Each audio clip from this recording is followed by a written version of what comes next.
માણસની મજબૂરીનો લાભ ઉઠાવી અને પોતાના સ્વાર્થ માટે એકદમ હલકી કક્ષાનું રાજકારણ કરતા વ્યક્તિઓ. દર્શક મિત્રો, આ વિડીયોને વધુમાં વધુ શેર કરજો અને આ વિડીયોને વધુમાં વધુ લોકો સુધી પહોંચાડજો. અને હું આજે વાત કરી રહ્યો છું બોરસદની. બોરસદની અંદર છેલ્લા કેટલાક સમયથી દાન આપવાના નામ ઉપર પોતાના અંગત સ્વાર્થ માટે કેટલાક લોકો એક હલકી કક્ષાનું રાજકારણ કરી રહ્યા છે. સાહેબ, આજે વિડીયો એટલા માટે મારે બનાવવો પડ્યો કારણ કે છેલ્લા 2 દિવસથી સોશિયલ મીડિયાની અંદર એક બેનનો એક વિડીયો ફરી રહ્યો છે અને બેનની મજબૂરી, એ બેનની લાચારી એટલી હતી કે એમને એમના પુત્ર પુત્રીની ક્યાંક ફી ભરવા માટેના એમની જોડે પૈસા ન હતા અને એટલા માટે તેમણે કોકનો સહયોગ લેવા પડ્યો. સાહેબ, જો તમે દાન કરો છો ને તો સાહેબ તમે જમણા હાથે દાન કરો તો ડાબા હાથને પણ ખબર ન પડવી જોઈએ. અને જો તમારે સમાજ સેવામાં જવું હોય તો જાઓ બનો મહિપતસિંહ ચૌહાણ જેવા વ્યક્તિ, તો જાઓ બનો પોપટભાઈ જેવા વ્યક્તિ, તો જાઓ બનો નીતિનભાઈ જેવા વ્યક્તિ. સાહેબ, તમારા નાના એવા સ્વાર્થ માટે, તમારો રાજકારણનો રોટલો શેકાય એના માટે તમે કોઈક વ્યક્તિને આવી કેવી રીતના સોશિયલ મીડિયાની અંદર વાયરલ કરી દો કે જેને બિચારાને આમ એમને એવું થઈ જાય કે યાર કે અમારે જો પૈસા નથી એટલે અમારે આવા વિડીયો બનાવવા પડે છે. સાહેબ, એક બેનનો વિડીયો હું નીચે બ્લર કરીને મૂકું છું કારણ કે અમારામાં એ માનસિકતા નથી કે અમે આ બેનનો વિડીયો બતાવીએ, એ બેનની લાચારી બતાવીએ. અમારામાં એવી માનસિકતા નથી. સાહેબ, આ બેનની નિસરાયા ગામના બેન છે અને આ બેનને ફી ભરવા માટે થઈને ક્યાંક તેમની જોડે પૈસાની સગવડતા નહીં હોય. એક વ્યક્તિએ બોરસદના જ ગ્રામ્ય વિસ્તારના જ એક વ્યક્તિએ અને તેઓએ ક્યાંક એમની ફી ભરી. ફી ભર્યા બાદ કે કોઈ હશે કે એમના દ્વારા એક વિડીયો બનાવવામાં આવ્યો.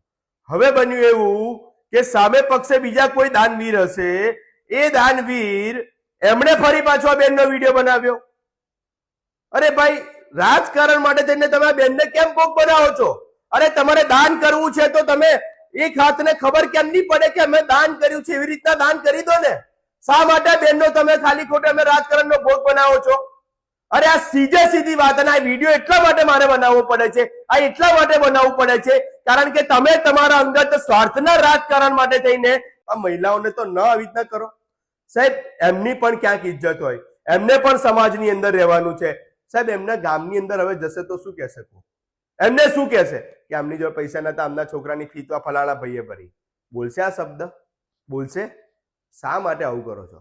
તમારા પોતાના અંગત સ્વાર્થ માટે થઈને તમે આવી રીતના એક મહિલાનો આવી રીતના તમે વિડીયો બનાવો છો. સાહેબ, હું બંનેને કહું છું, તમે પોતાના અંગત સ્વાર્થ માટે થઈને આવા વિડીયો બનાવીને તમે શું કરવા માંગો છો? સાહેબ, હું હજુ વટથી કહું છું, અમારી અર્બન ગુજરાતની ટીમ પણ મહિનાની અંદર કેટલાક એવા પરિવારને રાશન કીટનું વિતરણ કરી રહી છે. સાહેબ, આજ દિન સુધી અમે કોઈ દિવસ એનો વિડીયો નથી બનાવ્યો. એનું કારણ માત્ર એ છે કે પરિવાર મજબૂર છે રાશન કીટ લેવા માટે. એમને શોખ નથી થતો કે રાશન કીટ લેવા માટે જાય, કે અમારી પાસે રાશન કીટ લેવા માટે આવે. સાહેબ, એમની પરિસ્થિતિ અમને મજબૂર કરે છે અને તમે આવા મજબૂર વ્યક્તિનો વિડીયો બનાવી અને તમારો પોતાનું અંગત રાજકારણ તમે શેકી રહ્યા છો. સાહેબ, શરમ આવી જોઈએ.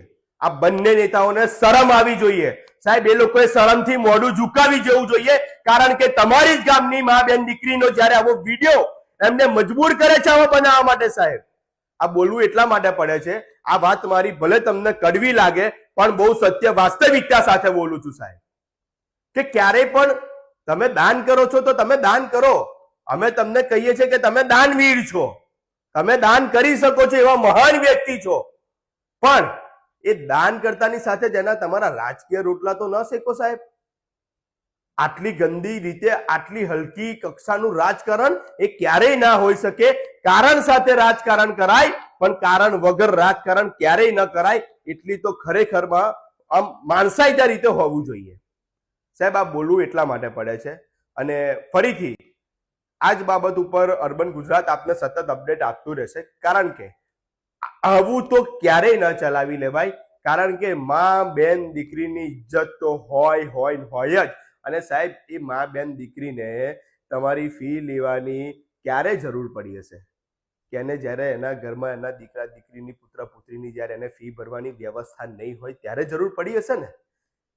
એમને એમ તો એમને શોખ નહીં થતો હોય કે તમારી ફી તમને ફોન મારીને ફી ભરાવે. સાહેબ, આવી રીતના ક્યારેય પણ કોઈને આવી રીતના ન કરશો. જ્યારે કોઈક દાન લેવા માટે જે માણસ મજબૂર હોય છે ને ત્યારે તમારું દાન સ્વીકારતો હોય છે, તો એની મજબૂરીનો લાભ ક્યારેય ના ઉઠાવશો. સતત અપડેટ માટે અર્બન ગુજરાત સાથે જોડાયેલા રહેજો. ભલે મારી વાત આ કડવી છે પણ એક બહુ વાસ્તવિકતા સાથેની છે. કેમેરામેન અખ્તર સાથે હું છું આપનો મિત્ર મનન ઇંગુ, અર્બન.